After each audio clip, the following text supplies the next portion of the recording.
All right, we are back, and in this video, I'm going to be showing you how you can get your EIN number, and I'm going to show you from scratch so that you don't get lost or end up on a website that you're not supposed to be on.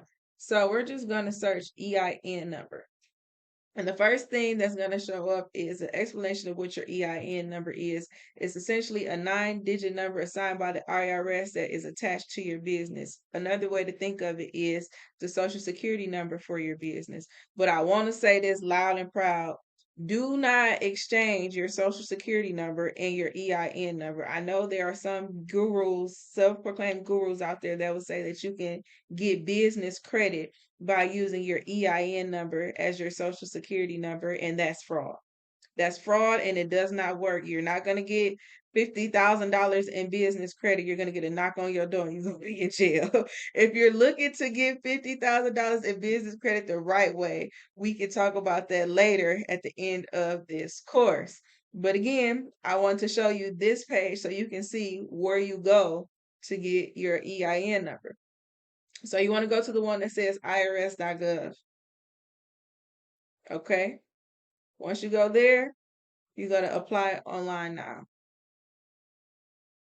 You can bookmark this page if you want to.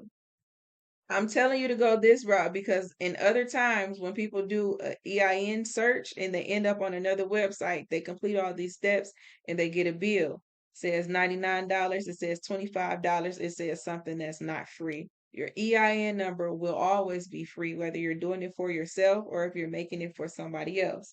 It is always free. If you get to the last step of applying for an EIN number and you see that it's asking for your credit card information, I need you to exit that site because you're on the wrong one.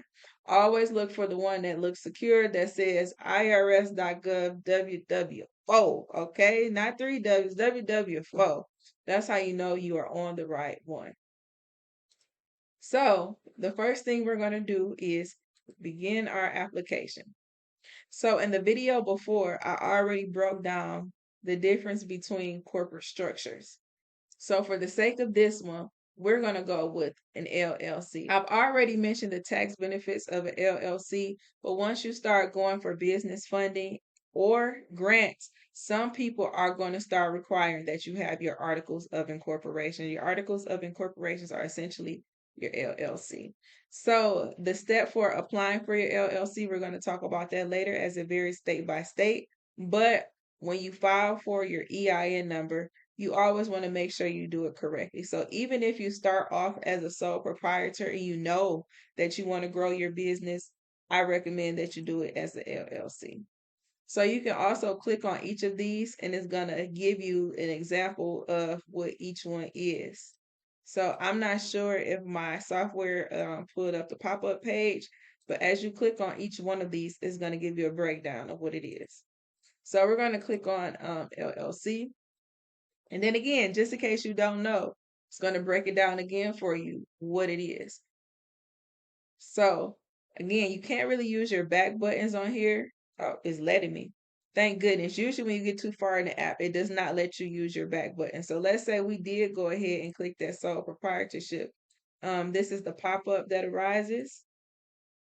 And then when you click on it and you click continue, it's making sure you know what entails a sole proprietor. So it's saying right here is not incorporated or registered with the state.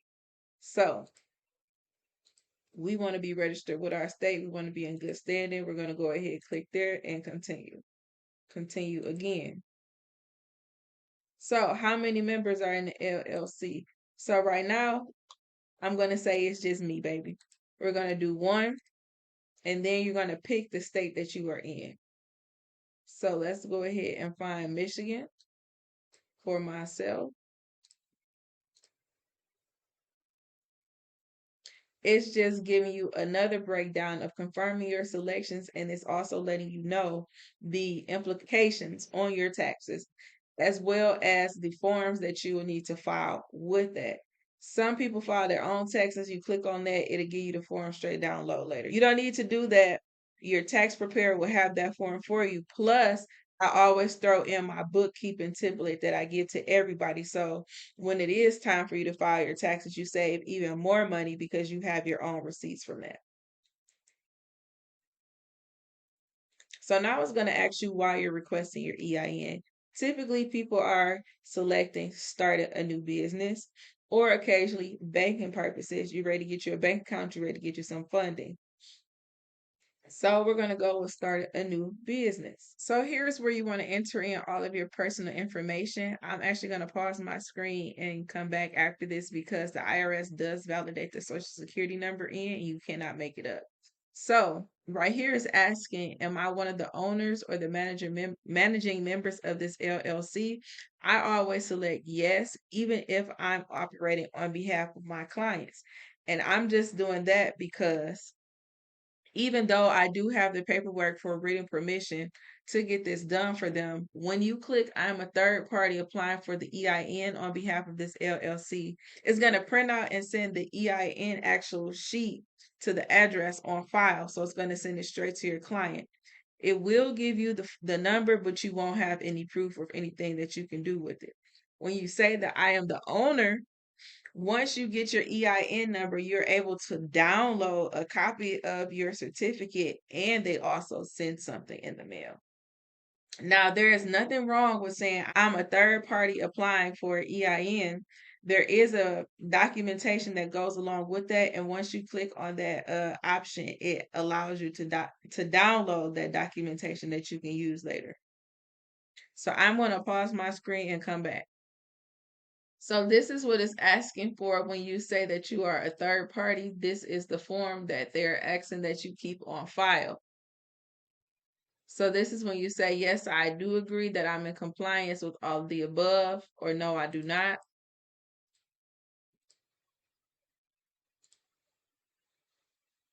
They ask you for your personal information, and then on the next screen, they ask you for your client's information. So I'm going to take it back from the top as if we are applying for ourselves. All right, so this is the screen it's going to take you to once you say that you are the owner or designee. So I'm just going to put in a dummy address on State Street, Detroit, Michigan. My phone number. Whoops. So basically, the address that you list is where they're going to send that documentation that I was speaking of earlier. So it's just going to accept the database version. So the legal name of the LLC, it must match your articles of incorporation. So that's where I would put the Boss Friends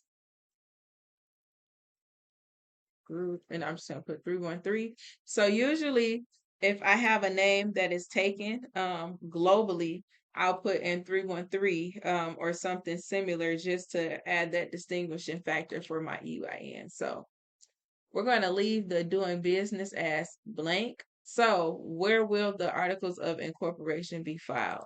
Michigan. When did I start my LLC? We're going to put it in the current month and year.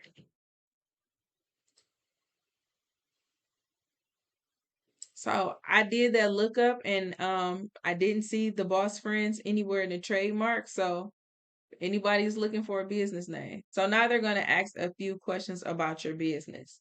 So, do you own a highway motor vehicle with taxable gross weight of 55,000 pounds? No.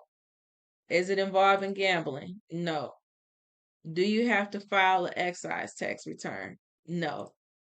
Does your business sell or manufacture? No. No. So this is the only one you may have to say yes for. Do you plan to have employees who receive W-2s? So how big is your business? Are you trying to pay somebody out? If the answer to this is yes, you probably shouldn't have filed as an LLC. You should have been a corporation. So you really need to start from scratch. So let's press continue. Now it's asking, what exactly does your business do? As a safe place is usually rental and leasing, retail. So that's whether you have an online clothing store, you have a candle company, you're selling any type of digital goods, or I do other, so that is where I will place consultant. So let's go to continue, and that's where you'll see consultant. They also have different things down here for you to pick from.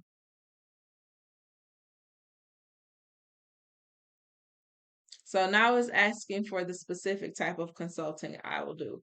So I can say small business consulting. Or you can get very detailed and say management, digital marketing, whatever the sort.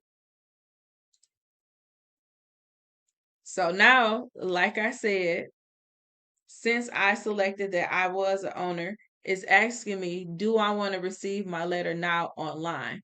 Now, once I press continue, it's going to show me my 9-digit EIN number and it's going to give me the option to download my EIN letter. It's also going to send me the letter via mail. The only reason why I'm not going to press continue now is I'm already a Jamaican ice cream truck. I already have 5 or 6 EINs. I do not need another one. But on this part, you will be pressing continue. So I will see you in our next lesson.